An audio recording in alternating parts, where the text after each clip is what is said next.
see you more clearly, to love you more dearly, to follow you more nearly, day by day.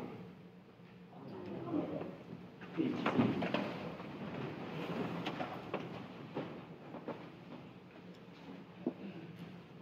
Some of you may have heard of Blue Christmas before. I'm not just talking about the song Blue Christmas, but anybody heard of a Blue Christmas service? Yeah, okay, a few folks. I don't know, I grew up in the Catholic Church, and so when I looked at Blue Christmas, we just thought that was another word for Advent. So, but I wanted to talk to you all briefly about Blue Christmas. I knew a friend from church that I had served years and years ago at a prior church. His name was Eric. And Eric was one of those devoted church attendees. When we were having the choir bake sale, you could count on Eric to be in the kitchen kneading the dough. When it was time to train new acolytes or lectors to serve, he was right there helping out. And in a time when being a regular church goer nowadays means maybe making it once a month, you could count on Eric. He would be there Sunday in and Sunday out.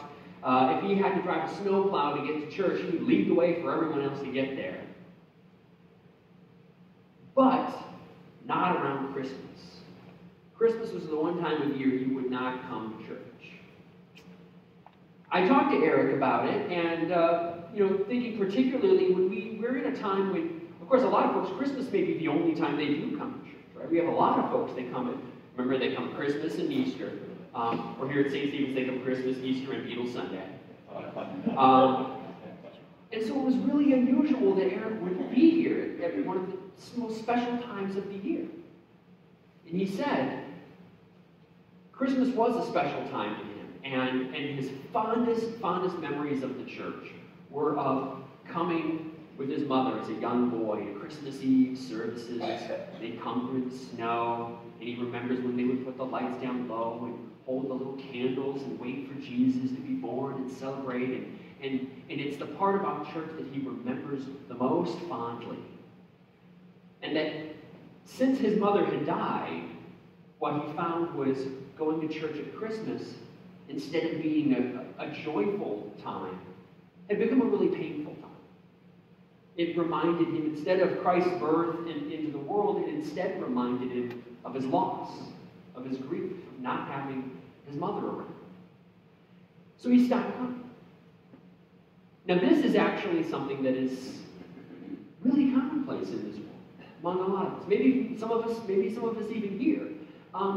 To have lost a loved one, to have something happen during a period, whether it's a spouse, or parent, or a child, or a dear friend who have lost during the Christmas season, can make the whole season a little hard, can serve as a constant reminder. Compound on top of that now the way that the Christmas season has grown to stretch from Thanksgiving to New Year's, basically. Basically, there's a real good possibility that in that huge span of time, you may lose a loved one in there, and it could color the entire season. Compound on top of that, because we don't need to compound it anymore, compound on top of that now the social pressure of Christmas being a time of joy and festivity and happiness, where you're expected to be joyful. And a lot of people carry almost a guilt or a shame because they're struggling being joyful during the holidays when everyone is expecting them to be joyful. So it can be a hard season. That's why a lot of churches on this Sunday are doing what they call like a Blue Christmas service. It's a time to come together and just recognize that Christmas is not an easy time for everyone.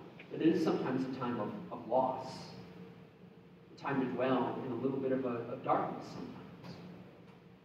As I was wrestling with that the other day, thinking about how many people, dear people that we all love, who really this is a time of year of struggle, a time of darkness and loneliness and grief. I was washing dishes with my wife, Katie, and she said something profound. I'd point her out, but she's not here. She said something really profound that just struck me. And when I was talking about the darkness and how we deal with that darkness during the Christmas season, and she said, well, isn't that part of the whole point of Christmas? Jesus being born as a light into our world. The light would not have been needed if we weren't in a little bit of darkness sometimes. But the whole point of Jesus being born into this world is that it is dark and it is hard for us to do this alone. So that Jesus being born into this world is literally God coming to us and saying, you aren't alone. And no matter what you go through, and no matter how hard it gets, no matter how dark it feels, you will never be alone in this world because I am here with you.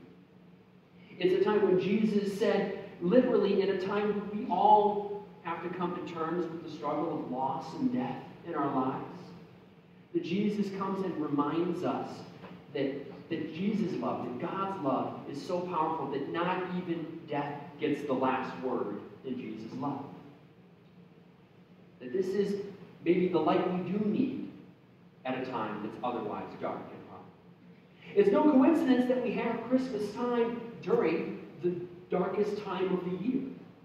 There's no coincidence that this is when we do this, that it's right at the time when there is the least light in our world and the night lasts the longest. We're just at the longest night of the year right now. And it's in the midst of that time that can be so dark and scary, and it's reminding us of all that's dear and how frightening it could be to lose those things that are dear to us. That it's in the midst of that we maybe need the most to go to Jesus and say, come, Jesus, come be born into this world and be with us. And so we wait in Advent for Jesus to come and be born. And he is. Every year, he will come and be with us. So my prayer for Eric and my prayer for everyone else for whom this is a hard time of the year is to know it's okay to let go of the social pressure, to be unnecessarily, unreasonably joyful all of the time, to say it's okay for this to be a time that's complex and hard.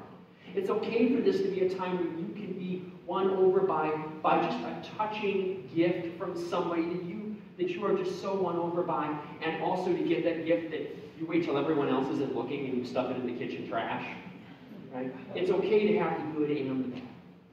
It's okay to have to be a time when you're touched by the presence of a dear loved one that you haven't seen for far too long, and also to have that interaction that's really awkward and you really hope for it to end soon with that other person. It's okay to balance that this is a complex time, full of light and dark, and that it's in the midst of that we ask Jesus to come and be born into this world with us. And since I know a lot of y'all are traveling at Christmas and may not be here to join us at Christmas, my hope is that you take this prayer with you wherever you go. That you go and wherever you're with, whoever you're with, however you celebrate this Christmas season, that you can remember that no matter where you go and no matter how the season feels, that Jesus is born into this world so that you never will be alone. Even when you're in a place where you're struggling with loss, to know that you may have loss, but you'll never be alone. There may be darkness, but you'll never be without light. To take this prayer with you wherever you go, and to come back home safely. Thanks be